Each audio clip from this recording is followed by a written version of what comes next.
In the shadows of history, there are those who spread fear so deep that the world remains haunted by their names. They appeared without warning, struck with brutal cruelty, and left behind mysteries that were never solved. It is this darkness that made them unforgettable. But who were they? Jack the Ripper, the Phantom of London. In 1888, the Whitechapel district of London became the epicenter of a worldwide obsession. In its dark, damp alleyways, where the poor crowded together in misery, a shadowy figure began to sow terror. He was known only by a chilling name: Jack the Ripper. Within just a few short months, at least 5 women working as prostitutes were brutally murdered. What truly horrified people was the manner of the killings. The scenes were arranged with a cold precision, convincing many experts that the killer possessed medical or anatomical knowledge. While official records recognize 5 victims, countless researchers believe the true number may have been far greater. The case quickly grew beyond an ordinary crime, evolving into a nightmare without resolution. London police received numerous letters, including one signed Jack the Ripper, which only deepened the public's fear. Yet despite more than a century of investigation, his true identity remains out of reach. What makes Jack the Ripper a legend of darkness is not the body count, but the veil of mystery that has never been lifted. A phantom who struck in the night, vanished without a trace, and left behind a question that has haunted humanity for over 130 years. Ted Bundy, the face of deception. To the outside world, Ted Bundy was a bright law student, handsome, charming, and captivating in conversation. He knew exactly when to smile, how to speak, and how to earn people's trust. Yet behind that flawless mask hid a soul of ice. Unlike other killers who lurked in the shadows, Bundy walked confidently among the crowds, appearing as a model citizen, making it all the more unbelievable that he was a murderer.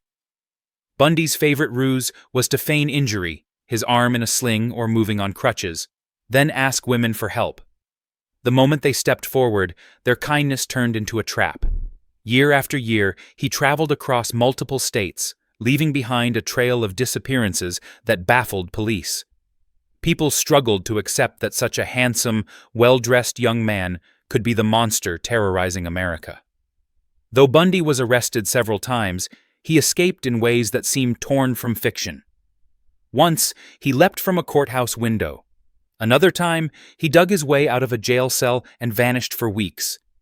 Each escape amplified the public's fear, forcing police to launch massive manhunts, only to track him down again after another crime. In court, Bundy shocked the nation once more. He defended himself, mesmerizing the courtroom with his intelligence and manipulation. But the evidence was undeniable. Before his execution, Bundy finally confessed to murdering at least 30 young women, a number that left the country in stunned silence. Experts believe the true figure was far higher, but he carried that secret to the grave. Perhaps the most chilling detail was the way he spoke of his crimes, calm, detached, as if those lives were nothing more than meaningless statistics. Andrei Chikatilo, the butcher of the Soviet Union. In the 1970s and 1980s, the Soviet Union, where information was tightly controlled, was thought to be a land safe from such horrors, a place where crime had no room to hide. Yet in the bleak neighborhoods of Rostov, Andrei Chikatilo unleashed a nightmare that shook an entire society. With his timid demeanor and frail frame, he aroused no suspicion. But behind that meek facade lurked a true monster. Chikatilo preyed on the vulnerable, lost children, wandering women, those who would not be missed. He lured them to deserted forests or abandoned fields, places where no cries for help could be heard. Disappearances mounted, but Soviet authorities initially kept the truth hidden, fearing public panic. That secrecy gave Chikatilo more time to kill. For years, investigators struggled in vain, even arresting innocent people by mistake. It wasn't until DNA analysis came into play that the real culprit emerged. When he was finally captured in 1990, the revelation stunned the world. Chikatilo had murdered at least 52 victims, a staggering toll unprecedented in Soviet criminal history. In court, he stood inside a steel cage, coldly reciting his crimes in a flat, emotionless tone, as if recounting something mundane. The sight haunted everyone present. The public gave him a chilling name, the Butcher of Rostov. To this day, the name Andrei Chikatilo remains synonymous with hidden cruelty, proof that sometimes monsters don't hide in the shadows. They walk among us. Jeffrey Dahmer, the Monster of Milwaukee. For years, Jeffrey Dahmer lived quietly in Milwaukee, Wisconsin. With his reserved demeanor and solitary lifestyle, he seemed like nothing more than a lonely man. Yet, behind the door of apartment 213, Dahmer hid a darkness so grotesque it would horrify an entire nation. He lured victims, mostly young men, with promises of money, alcohol, or photo sessions. Once inside his apartment, few ever returned. The most chilling detail. For 13 years, Dahmer maintained the appearance of a normal life, working his job, greeting neighbors, while hiding unspeakable secrets within his home. In 1991, the nightmare finally unraveled when one victim managed to escape and alert the police. When authorities stormed his apartment, they uncovered horrifying evidence of multiple murders. The world fell silent as Dahmer confessed. He had taken the lives of 17 men and boys. The trial became a global spectacle. Dahmer showed no fear, recounting his crimes in a detached, almost casual tone, fueling public outrage. Locals whispered his name with dread, calling him the Monster, not a creature from distant shadows, but a predator who lived right among them, walking the same streets. The most chilling truth of all, Dahmer might have continued even longer had that one victim not escaped on that fateful night. John Wayne Gacy, the Killer Clown. By day, John Wayne Gacy was known as a friendly, community-minded man. He often dressed as a clown named Pogo the Clown to entertain at children's parties and hospital events, bringing laughter and joy to young audiences. But when night fell, beneath the colorful makeup was a very different figure, a man who spread terror and left behind haunting nightmares. In his suburban Chicago home, Gacy built a horrifying secret. He lured teenage boys and young men into his house, never allowing them to leave again. Families across the city were left in despair as their sons vanished without a trace. For years, police struggled to find evidence strong enough to connect Gacy to the disappearances. It wasn't until 1978, when a teenager went missing after last being seen with Gacy, that authorities intensified their investigation. A search of his home revealed a discovery that shocked the world. Buried beneath the floors and scattered around the property were the remains of dozens of victims. In the end, Gacy was convicted of murdering 33 young men, cementing his place as one of the most brutal serial killers in American history. What horrified the public most was the staggering contrast. A man who seemed like the friendly neighbor, who wore clown makeup to bring smiles, was hiding unspeakable darkness in his own home. From that moment on, the image of the clown, once a symbol of laughter, became forever tainted with fear, leaving millions to view it with suspicion and dread. Harold Shipman, the Doctor of Death. To the residents of a small English town, Harold Shipman was the picture of a dedicated physician, caring, trustworthy, and respected. After all, who wouldn't place their faith in a man wearing a white coat, holding the power to save lives? But Shipman turned that very trust into his deadliest weapon. For years, he quietly injected his patients, mostly elderly, with lethal doses of drugs. Families believed their loved ones had passed away naturally. No one imagined the respected doctor was the very man delivering death. Even more chilling, Shipman forged death certificates to conceal his crimes. The horror only began to surface when a series of unusual deaths prompted police to investigate.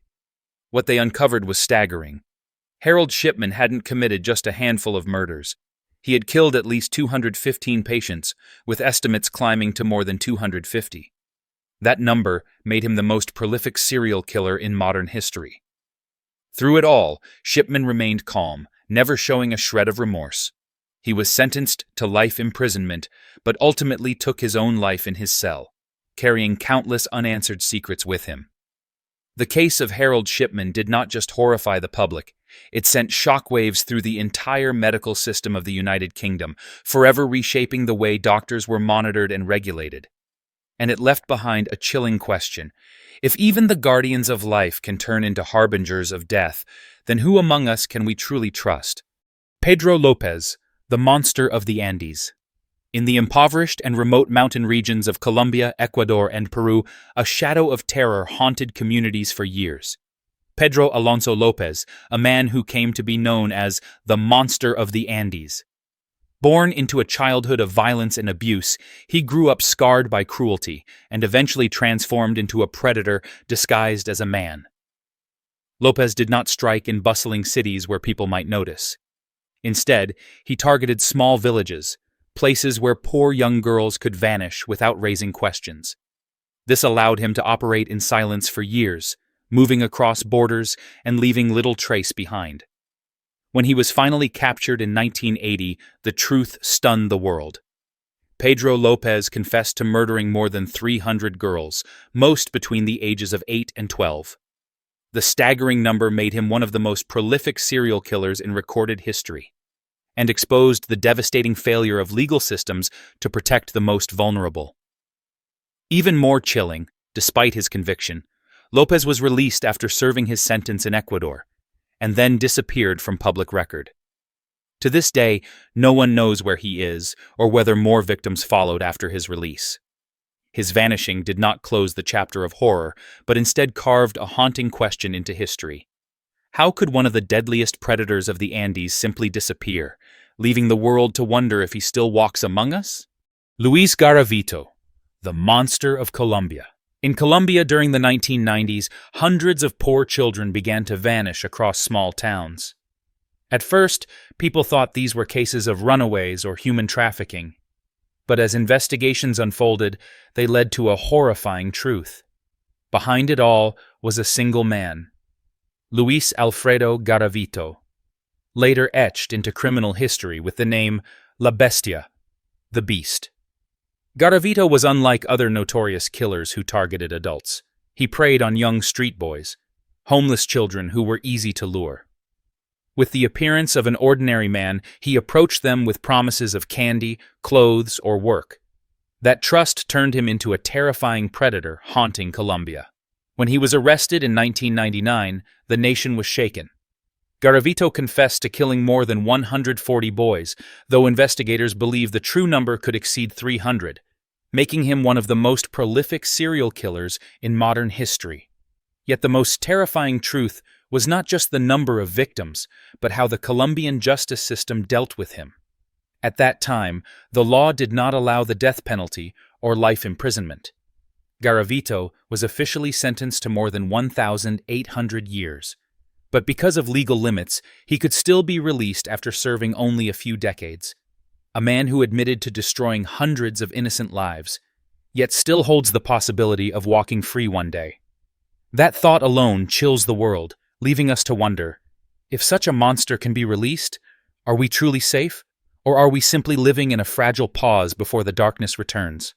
These names have carved a lasting scar into human history. What do you think drives a person to become a serial killer? Could such darkness be hidden within any of us? Leave your thoughts in the comments, and I'll see you in the next video.